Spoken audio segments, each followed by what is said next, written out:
Just when you think the Trump administration could possibly find a new way to humiliate itself, and by extension, all of us, Pam Bondi steps up to prove you wrong. Yesterday on Capitol Hill, the Attorney General didn't just defend the indefensible. She gave a performance so unhinged that it has even MAGA influencers turning against her. We are now 1 month into Trump 2.0, and the central promise of this administration to drain the swamp and reveal the truth about Jeffrey Epstein has collapsed into a full-blown cover-up today. We're doing a deep dive into Bondi's fiery, combative, and frankly bizarre hearing. We're breaking down the new polling that shows Americans think Trump is hiding something, the damning new details emerging from the files, and why this Epstein administration is becoming the biggest political liability for the president since he took office. Let's get into it. First, let's talk about that hearing. Attorney General Pam Bondi went in front of the House Judiciary Committee, and within minutes, it devolved into chaos. We saw a version of Pam Bondi that was aggressive, defensive, and utterly dismissive of the very people she's supposed to protect. The lowest moment, when Democratic Representative Jayapal asked Bondi to simply turn around and apologize to the Epstein survivors sitting right behind her in the audience. Survivors who have been re-traumatized by the Justice Department's botched release of files that expose their identities in intimate details. Bondi refused. She called it theatrics, but it got worse. When Representative Balint pressed her on Commerce Secretary Howard Lutnick's ties to Epstein, remember, Lutnick admitted to visiting Epstein's island. After Epstein was a convicted sex offender, Bondi snapped back. Balint said, "This is not a game." Secretary, and Bondi's reply, "I'm the Attorney General. My apologies, I couldn't tell." That line should be the epitaph for this entire administration's handling of this case. They can't tell the difference between their job and a reality show. And even Republicans like Massie called her out, leading Bondi to resort to schoolyard insults, accusing him of Trump derangement syndrome for simply asking why the name of Epstein's alleged co-conspirators were redacted.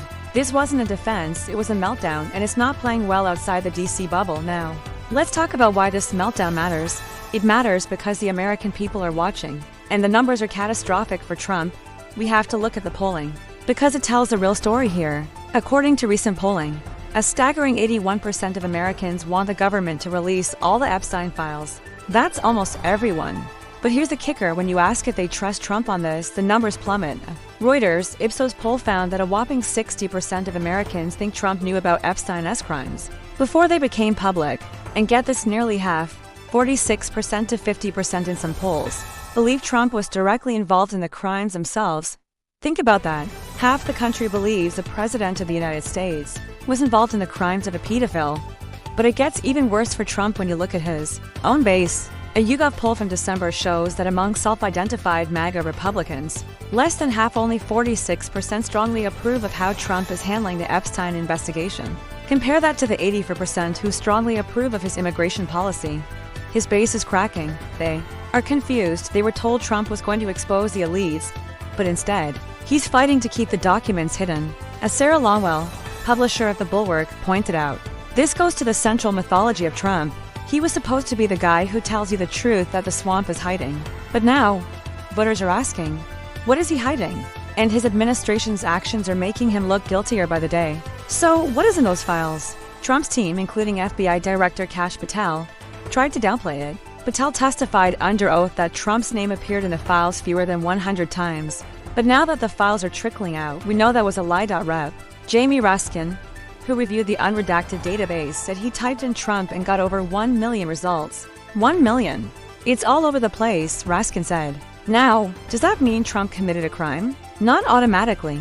But it proves that their attempt to distance him from Epstein is false. It proves he was deeply entangled in that world. And then there are the specific documents. The Miami Herald uncovered an FBI memo detailing a conversation Trump had with the Palm Beach police chief back in the mid-2000s. In that memo, Trump says he is glad the police are stopping Epstein because everyone has known he has been doing this.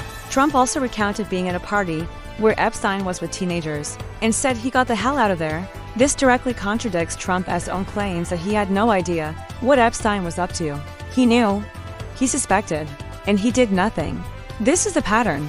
They claim one thing, the files show another. They claim the investigation is over. Even though millions of documents are still being withheld, they say they are protecting victims, but they release their identities and don't forget the human element. While Bondi was yelling at Congress, her deputy, Todd Blanche, was meeting with Ghislaine Maxwell in prison. And after that meeting, Maxwell was quietly moved to a low-security facility. She was even allowed into a program with puppies despite the rule that sex offenders can't be near vulnerable creatures. It is a complete abdication of justice. So, here we are, 1 month into this administration. We were promised transparency instead. We have an attorney general who mocks survivors. We have a president whose name appears a million times in files he refuses to fully release. And we have a growing number of Americans, Republicans and Democrats alike, who believe the fix is in. As John Hallman put it, this isn't just a mystery anymore. The deeper we go, the darker the picture gets for Donald Trump. He has created a political calamity for himself because he promised to reveal everything, and then he tried to hide it. Pam Bondi's hysterical performance yesterday wasn't just a bad day at the office. It was a signal that the administration knows it's trapped. They know that every time a page drops, their credibility drops with it. The only question left is, what are they so afraid of us seeing? The survivors deserve answers. The American people deserve the truth. And until those 2 million documents are released, the questions will only get louder. Thanks for watching the deep dive. If you want to stay on top of the story, hit that subscribe button and ring the bell. We'll be watching every document drop. I'm Rana Asif, and I'll see you in the next one.